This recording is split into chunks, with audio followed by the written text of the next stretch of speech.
दोस्तों, आज का एपिसोड सच में ऐसा था जिसने शुरुआत से लेकर आखिर तक सस्पेंस, डर और इमोशंस से माहौल पूरी तरह भर दिया।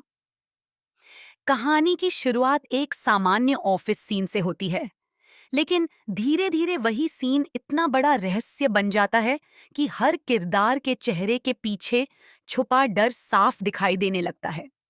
जब पूर्वी पहली बार उस ऑफिस में पहुंचती है, तो उसे उसका नया डेस्क दिखाया जाता है। वहां मौजूद लोग मुस्कुराते हुए उसे बताते हैं कि कपिल और आदर्श का डेस्क भी उसके आसपास ही है। सामने आर्यमन का केबिन है और उसके साथ वाला दूसरा केबिन। बाहर से सब कुछ बिल्कुल प्रोफेशनल और शांत नजर आता है, लेकिन दोस्तों, उस ऑफिस की दीवारों के पीछे जो सच्चाई छुपी हुई है, वो किसी को भी हिला सकती है। पूर्वी उस जगह को देखकर कुछ पल के लिए खुश हो जाती है। उसके चेहरे पर एक हल्की मुस्कान दिखाई देती है और वो कहती है कि ऑफिस बहुत सुंदर है। ऐसा लगता है जैसे वो अपनी जिंदगी की नई शुरुआत करने आई हो। लेकिन तभी माहौल अचानक बदल जाता है। कुछ लोगों के चेहरे पर डर साफ दिखाई देने लगता है। जैसे ही पूर्वी वहां से आगे बढ़ती है, पीछे खड़े लोग उसके बारे में ऐसी बातें करने लगते हैं जिन्हें सुनकर किसी के भी रोंगटे खड़े हो जाएं। कोई कहता है कि यही वो पूर्वी है जो अपनी नागिन बहन की मौत का बदला लेने यहाँ आई है। बस दोस्तों, यही वो पल था जहां से कहानी ने पूरी तरह खतरनाक मोड़ ले लिया। अब हर किसी के मन में सिर्फ एक ही डर है कि अगर पूर्वी को सब कुछ याद आ गया तो क्या होगा।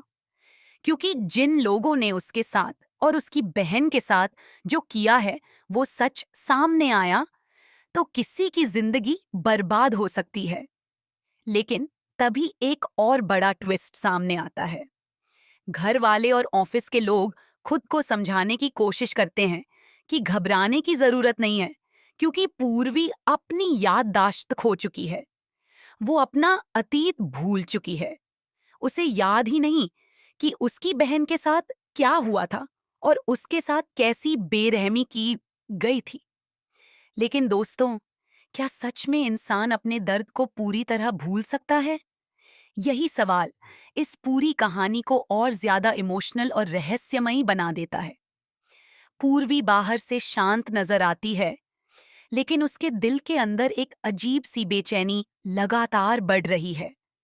उसे बार बार ऐसा महसूस होता है जैसे इस जगह से उसका कोई पुराना रिश्ता है। कई बार उसकी आंखों के सामने धुंधली यादें आने लगती हैं। कुछ चेहरे, कुछ आवाजें और कुछ डरावने पल उसके दिमाग में चमकते हैं, लेकिन वो उन्हें पूरी तरह समझ नहीं पाती। दूसरी तरफ वो लोग जो उसके अतीत का सच जानते हैं, अब पहले से ज्यादा डर चुके हैं, क्योंकि उन्हें पता है कि अगर एक बार पूर्वी की याददाश्त वापस आ गई, तो सबसे पहले उन्हीं का नाम सामने आएगा। सबसे ज्यादा शॉकिंग बात तब सामने आती है जब पता चलता है कि पूर्वी के साथ पहले कितनी बेरहमी हुई थी। किसी ने उसे इतनी बुरी तरह मारा था कि उसकी याददाश्त तक चली गई। सोचिए दोस्तों, आखिर कितना बड़ा राज छुपाने की कोशिश की गई होगी कि किसी की जिंदगी ही बर्बाद कर दी गई। यही वजह है कि अब हर कोई चाहता है कि पूर्वी को कभी कुछ याद न आए। लेकिन कहानी का सबसे दिलचस्प हिस्सा ये है कि किस्मत बार बार उसे उसी सच के करीब लेकर जा रही है जिससे सब डर रहे हैं। आर्यमन का व्यवहार भी अब लोगों को शक में डाल रहा है। वो बाहर से शांत और समझदार बनने की कोशिश करता है, लेकिन जैसे ही पूर्वी उसके आसपास आती है, उसके चेहरे का डर साफ दिखाई देने लगता है। ऐसा लगता है जैसे वो किसी बड़े राज को छुपा रहा हो। दूसरी तरफ कपिल और आदर्श भी बार बार एक दूसरे की तरफ देखकर घबराते नजर आते हैं, जैसे उन्हें डर हो कि कहीं पूर्वी अचानक सब कुछ याद करके उनका नाम न ले ले। दोस्तों, यही चीज इस कहानी को इतना ज्यादा इंटेंस बना रही है, क्योंकि यहाँ हर इंसान कुछ न कुछ छुपा रहा है। अब सवाल ये उठता है कि आखिर पूर्वी की बहन की मौत के पीछे असली सच क्या था? क्या ये सिर्फ एक हादसा था या फिर किसी ने प्लान बनाकर उसे रास्ते से हटाया था? और अगर पूर्वी को सब कुछ याद आ गया, तो क्या वो सच में अपनी बहन की मौत का बदला लेने निकलेगी? क्योंकि उसके अंदर का गुस्सा अभी शांत जरूर है, लेकिन पूरी तरह खत्म नहीं हुआ। उसकी आंखों में कभी कभी जो दर्द दिखाई देता है, वो साफ बताता है कि उसका दिल अब भी उस अधूरी सच्चाई को महसूस करता है।